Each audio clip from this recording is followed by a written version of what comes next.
Hi hello నమస్తే అండి. ఈరోజు ఇంకొన్ని ఏపీ సెట్కి సంబంధించిన క్వశ్చన్స్ వీడియో తీస్తున్నాను.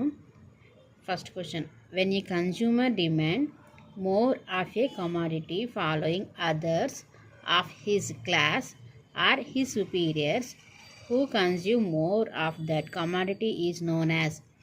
అంటే తను వేరే వాళ్ళని అనుసరిస్తూ తన యొక్క డిమాండ్ని చేస్తున్నట్లయితే దాన్ని ఎటువంటి ఎఫెక్ట్ అని అంటారు? Band wagon effect. Band wagon effect. Next,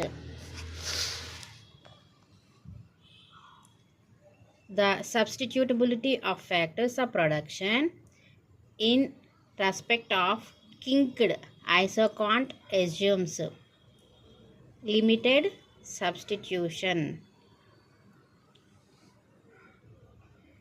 Next, traditional economic theory could not explain choices involving risk because it assumes that traditional economic థియరీలో ఎటువంటి అస్యూమ్ ఉంది అట?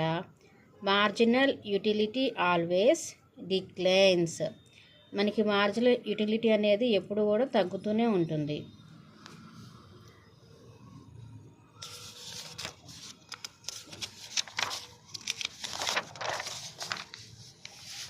ఫిఫ్త్ వన్,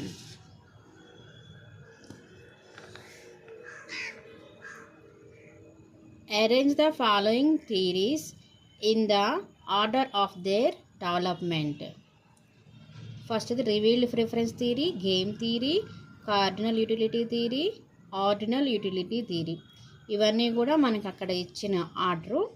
అయితే క్రోనలాజికల్ ఆర్డర్లో ఏ ఇయర్లో ఫస్ట్ ఈ థియరీ చెప్పారో దాని ప్రకారం మనం మ్యాచింగ్ పెట్టాల్సి వస్తుంది, ఆర్డర్లో పెట్టాల్సి వస్తుంది.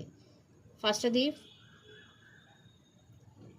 Fourth one, ordinal utility theory. Next cardinal utility theory. తర్వాత revealed preference theory. After that game theory. ఓకేనా? రివీల్డ్ ప్రిఫరెన్స్ థియరీని పాల్ శామ్యుల్సన్ 1938లో చేశారు. గేమ్ థియరీని జావెన్ చేశారు. Cardinal and ordinal Hicks and Allen. Next, matching type ఇచ్చాడు. ఇది వచ్చేసి మార్కెట్కి సంబంధించింది. ఏ మార్కెట్లో ఆ ప్రోడక్ట్ ఉంటుంది అనేది అనమాట. అంటే సజాతీయమైన వస్తువులు ఏ మార్కెట్లో ఉంటాయి, ధర విచక్షణ అనేది ఎక్కడ ఉంటుంది, ఈరోచిత ప్రమేయం అనేది ఎట్లా ఉంటుంది అని ఈ 4 కాలమ్స్ ఒకవైపు ఏ మార్కెట్లో ఏది ఉంటుంది అని చెప్పేసి ఒక పక్కనే ఇచ్చాడు. మార్కెట్స్ ఒకవైపు, ఆ మార్కెట్స్ బిహేవియర్ ఒక వైపు అనమాట. ఫస్ట్ది homogeneous product. Second one price discrimination. Third one heroic assumption. Fourth one reaction curves. List 2లో వచ్చేసి monopolistic competition, perfect competition. Fourth one డ్యూయోపోలీ.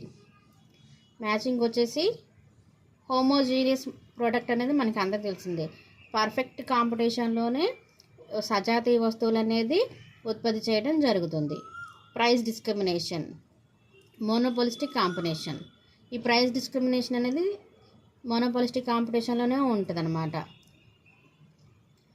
Third one heroic assumption, monopolist. Fourth one reaction curves, duopoly. డ్యూయోపోలీలో ఏంటి, వాళ్ళు తగ్గిస్తారని వీళ్ళు పెంచారని వాళ్ళు తగ్గించుకోవటం, అట్లా ఒకరితో ఒకరు సంబంధం లేకుండా రియాక్ట్ అవుతూ ఉంటారు.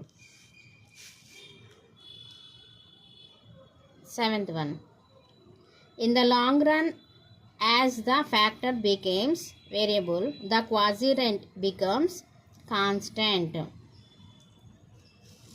Eighth one, Pareto optimally can be taken place at any point on contract curve.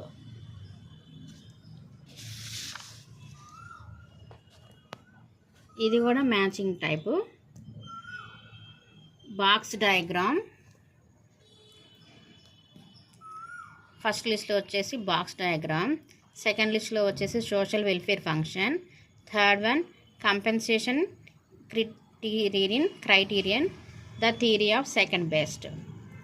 ఇటువైపు వచ్చేసి లిస్ట్ 2లో Bergson Samuelson, second one Lipsey and Lancaster, Edgeworth Bowley third one, fourth one Kaldor and Hicks. Box diagram మనకు తెలుసు. Edgeworth Bowley, social welfare function Samuelson, compensation theory Kaldor and Hicks, the theory of second best Lipsey and Lancaster. 10th వచ్చేసి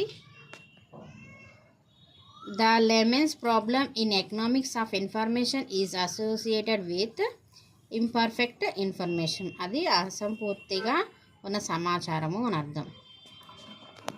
okay, thank you అండి.